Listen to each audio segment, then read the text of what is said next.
What's going on, guys? I'm going to be going through a full back workout with you for maximum muscle hypertrophy and muscle growth. This workout is one of the phases of my training program, the Muscle Matrix Blueprint, where I cycle through 3 different training phases. This is an example of a week 1 workout where I focus on fast twitch muscle fibers, which is also your strength and power muscles. And if you're curious about the Muscle Matrix Blueprint or my training program that I created, check out my other video where I go through the exact science of it and I give you examples of how each phase would look in the training program. But enough talking.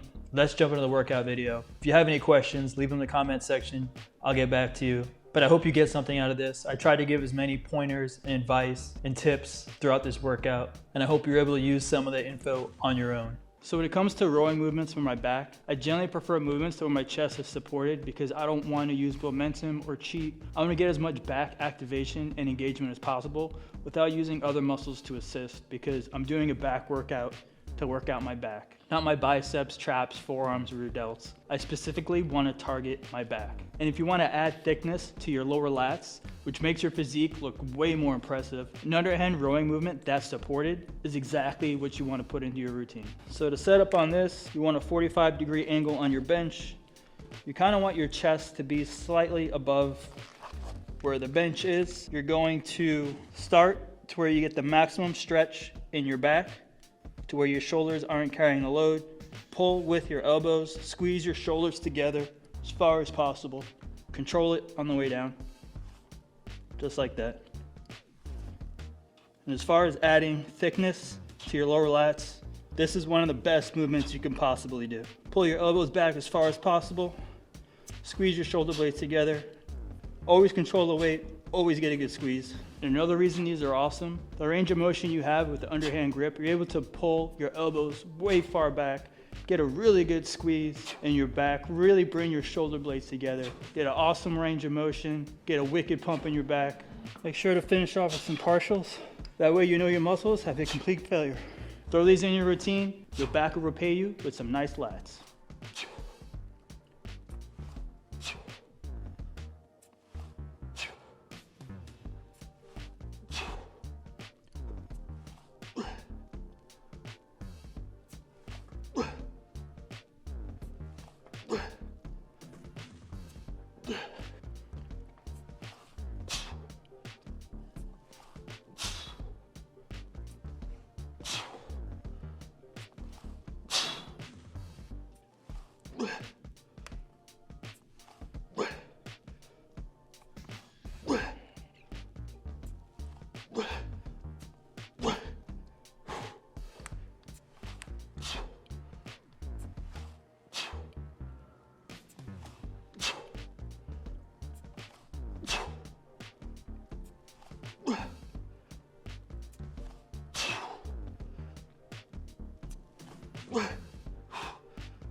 So to set up on this, set a bench to one setting below 90 degrees. Have a single handle attachment set to high on your cable machine. You're gonna have your bench far enough back to where you can get a good stretch on the negative once you're in position. So keep your lat engaged, get a good stretch. Don't let your shoulder take over. Make sure your back is handling the load for the entirety of the movement. You can put your non-working hand wherever is comfortable. I just like to put it on the bench. Make sure to stay leaned forward, get a good stretch, pull with your hand down, and as you're pulling, rotate. That way you can bring it further back and get more range of motion and get a good squeeze at the end of this movement. As far as lat pull down variations go, this one has been a staple in my routine lately. I love how strict this movement is and how all the focus is on your lat and how you're doing one limb at a time, which puts the full load on that single lat. So I love throwing it in single arm movements, single leg movements, just because it could fix a lot of underlying muscle imbalances or strength imbalances. And that single limb is responsible for carrying the whole load, which actually leads to a lot more muscle fatigue. So I've been throwing this one in my rotation lately. It's pretty much become a staple. I love this movement.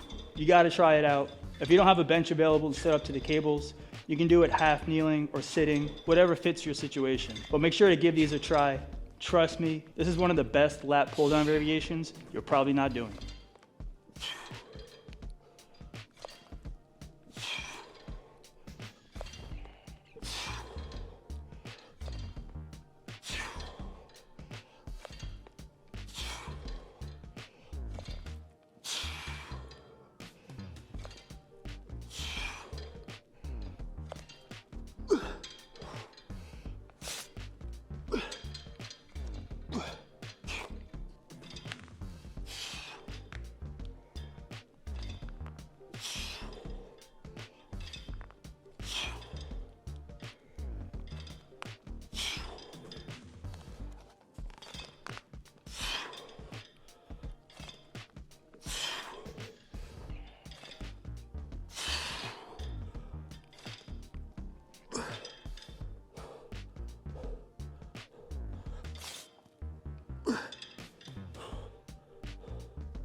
So if you've never tried a version of chest supported seated cable rows, then you have no idea what you're missing out on. So you're taking the constant tension and resistance of a cable row, which is eliminating your ability to cheat, which is going to put maximum activation, engagement, and tension in your back. You're also able to position it to where you could slightly lean forward a little bit. That way you're able to bring your elbows further back, which is going to give you a better squeeze and a better contraction. So in this one, I'm using a neutral grip cable attachment.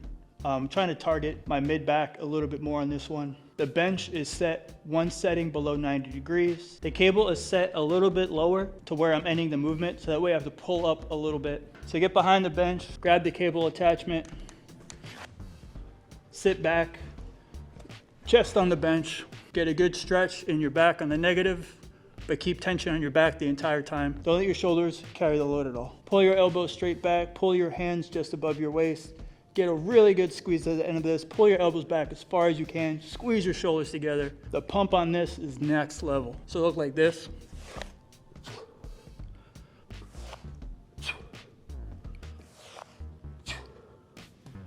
And of course, finish with partials, but the pump on these is absolutely insane. Give these a shot.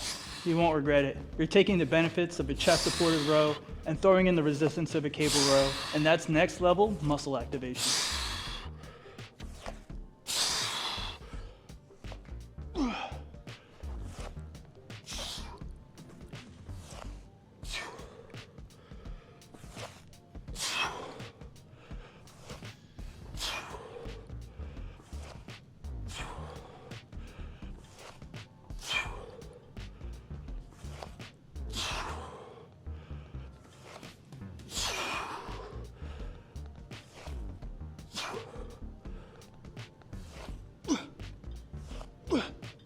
Come on.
So I'm not particularly a fan of doing deadlifts because it's inherently going to hit your legs and glutes a little bit. So I'd rather focus engaging those on my actual leg days and not my back day. But if you're looking for the benefits of deadlifts for strictly your back, I highly recommend rack pulls. So the difference between rack pulls and deadlifts is just you're performing the top half of a deadlift movement to where you're just using your back and traps to move the weight. But just like deadlifts, it's very technical, but it follows the same principles. So on a rack pull, you want your feet just at hip width, similar to a narrow stance deadlift. You want to grip just outside of where your legs are.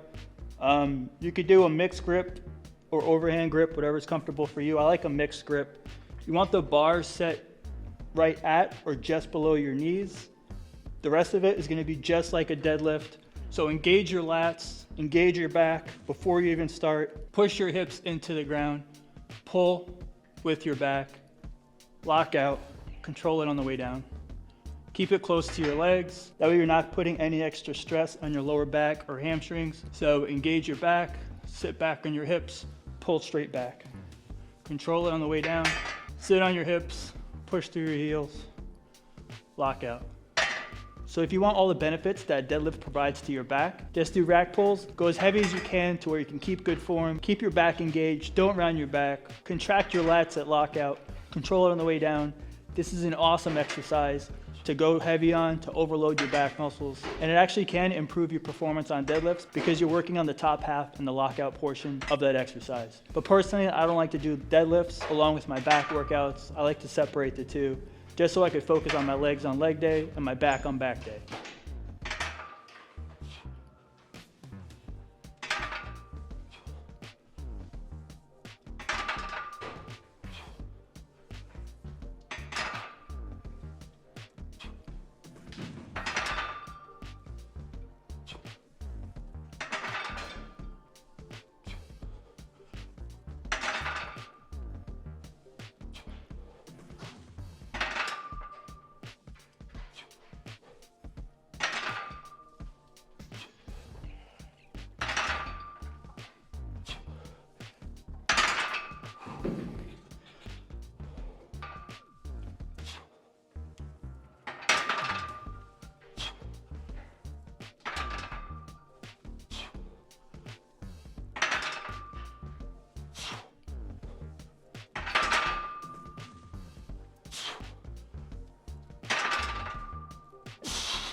What if I told you one of the best ways to get better at pull-ups is to not actually do pull-ups? So this pull-up variation will engage all the same muscles as doing a pull-up, maybe even more so because you're using more stabilizer muscles. You're gonna have the same form, the same setup, except there's one big difference. So what you need for this is a squat rack to where you can adjust the holders, have it to where you can step up and start at the ending position for where you would end a pull-up. You want to come as close as you can, like you just finished doing a pull-up. Same setup, just outside shoulder width. Chest up. Pretend like you're bending the bar. That way your back is engaged. And all you're going to do, you're going to control the eccentric, the negative or the lowering phase. Try to control it as slow as possible. And this is the best way to improve your pull-up performance using all the same muscles plus stabilizer muscles, plus you're gonna have 10 times the time under tension as you would with a traditional pull-up. So get set up, chest up, bend the bar, engage your lats, keep your elbows locked to your side, lower yourself as slow as possible, have your feet in front of you, that way you can engage your core, just like this. Do 3 to 5 reps for 3 to 4 sets. You're gonna feel like you just did 100 pull-ups by the time you're done with a couple sets of these. Slow as you can. Use all the muscles that you would use on a pull-up, all the way down to the end. Just like that. You're gonna climb back up. And these are awesome because we normally fatigue on pull-ups. We start to sacrifice our form. We start to use our arms more in order to complete the rep. But on these, you can have perfect form and set up the entire time because you're just lowering yourself. So it just becomes a matter of how fast you lower yourself, but you can keep the perfect setup and perfect form for the entirety of the movement. So if you keep that perfect setup, go as slow as you can, you're gonna be recruiting and engaging all the same muscles as you would with the pull-up. Your body thinks you're doing pull-ups because it's all the same muscles, but it's more time under tension, it's more stabilizer muscle recruitment. And a couple sets of 3 to 5 negative reps, you're gonna feel like you just did a ton of pull-ups. I'm pretty sure this is something you don't have in your routine, but you need to throw these in just because the amount of benefit you can gain from this.